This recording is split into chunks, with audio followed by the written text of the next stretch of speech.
athletics and movement to help improve the community, children and the community in whole. I'm very in favor of that.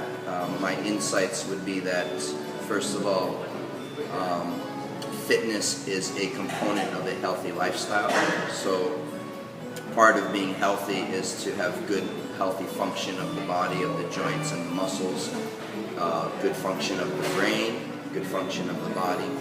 And so I like to say that health is a part of something bigger, fitness is the part of something bigger, which is called health, and health is part of something bigger, which is called well-being or wellness. So the goal for people in all walks of life is to become more healthy and more well, and to have a happier life, and part of that is to be fit, because if we don't have good fitness and we don't have good health, it's hard to enjoy the blessings of life if we're always in pain or we're always having difficulty moving. So I very much am in favor of the fitness and also the mobility.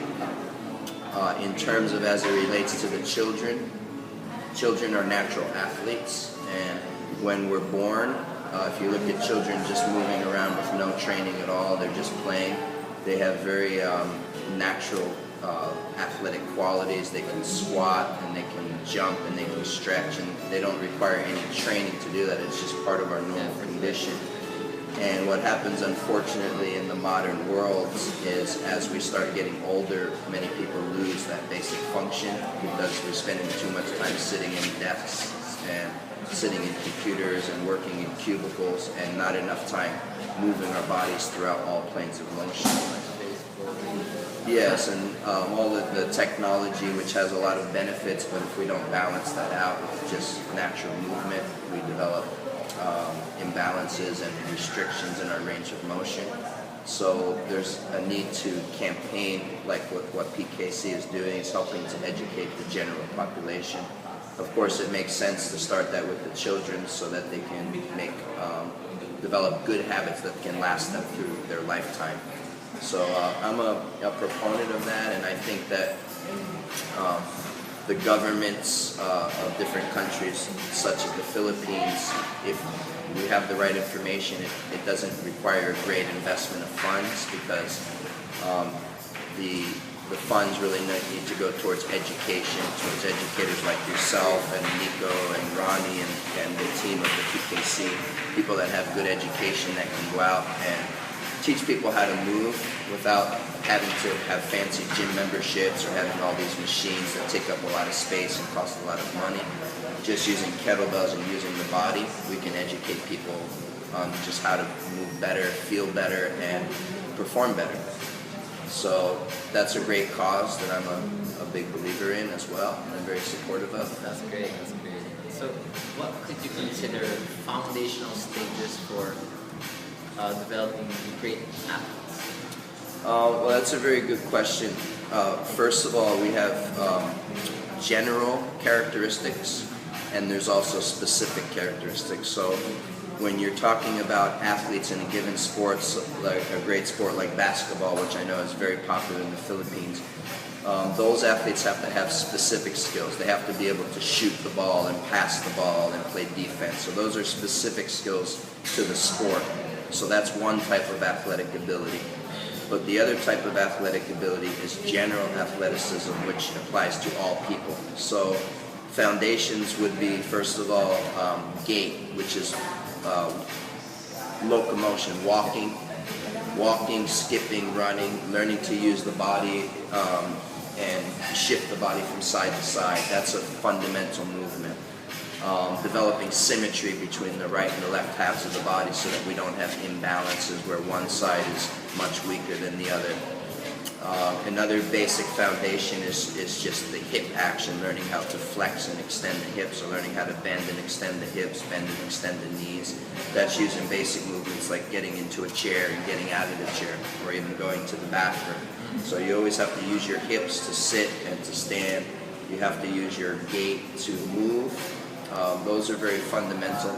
And then we have to be able to do basic things like mobility of the shoulder so that we can reach overhead. Sometimes we have to put our arms overhead to grab something or to put something on the shelf. So these are some of the most basic moves that everybody has to use. And then I would say basic athletic characteristics. Well, the average person needs to have a basic level of strength, enough strength to control their body.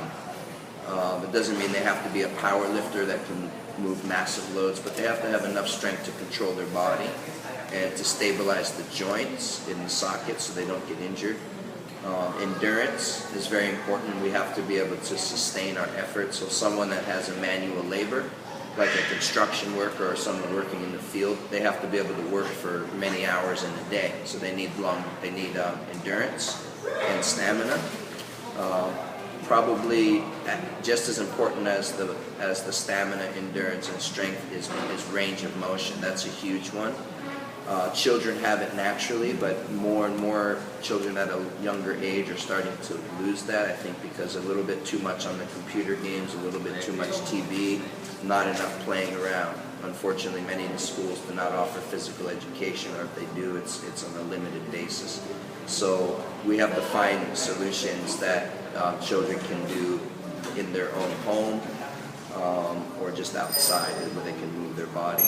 Another important part is learning how to breathe to help reduce stress and to help with basic circulation. And I would say another very, very important thing is longevity. And that's something a lot of fitness programs don't talk about. They talk about beating people up, like making them sweat or making them sore.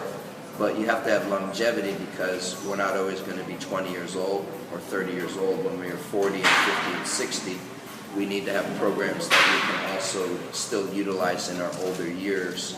And so exercise programs that injure the body or break the body down or make it sore, that's not suitable for the older, mature populations. They need things like gentle kettlebells or just mobility movements where they can continue to practice throughout their whole lives. So for me, that's some of the most important things. And then, of course, more education about eating sensibly, just learning to make smart selections in foods, not eating so many processed foods or cakes, but learning to mix in more fruits and vegetables and lean meats so that people can be healthy. The two go together. They need to eat well, and we need to move well. So that's my general point of view about exercise and athleticism. Okay, so kettlebell sport has been around for a very, very long time, but it's only now that in the Philippines it's been gaining its popularity. So is there any advice or message you'd like to leave for the Filipino enthusiasts? Well, yes, as far as the kettlebells, most people are going to start just using kettlebells for general fitness because it's a very simple tool. It's very inexpensive to have, say, one kettlebell, and you can train the whole body. Even if you just have a very small room, you can stay there and train with the kettlebell. So initially people are just going to use kettlebells just for general fitness, but people that really love kettlebells, they also have a competitive instinct where they want to challenge themselves and push themselves to get to a higher level. The PKC has really been the driving force in the Philippines to promote the growth and working also closely with me to educate the kettlebell instructors to how to have safe practice and effective practice so that they can teach people the right technique that'll make them stronger and more fit, but that will not injure them. And the thing about kettlebell sport is people have to have a very tough mind, and that's where a lot of people have a problem because many people like to sweat and they like to look good, and they like to maybe look good in the beach and have good muscle tone, but maybe they don't have a very tough mind, and when they feel discomfort, they quit right away. Whereas other people, athletes like you're used to pushing yourself much harder. So the kettlebell sport is not something that everybody will do because it's only for people that are really tough and really want to challenge themselves. But basic kettlebells for fitness is something that almost everybody can do and to get into shape. So I think the two go together.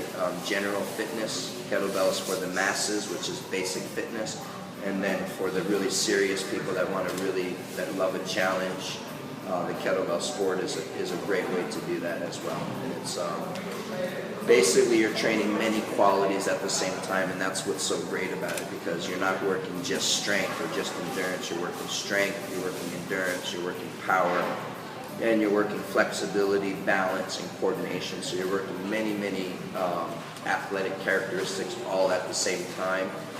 And it's very efficient because you don't have to train for hours a day. The average person can work for 20 or 30 minutes, 3 or 4 days a week, and they're going to get in the best shape of their life just doing that.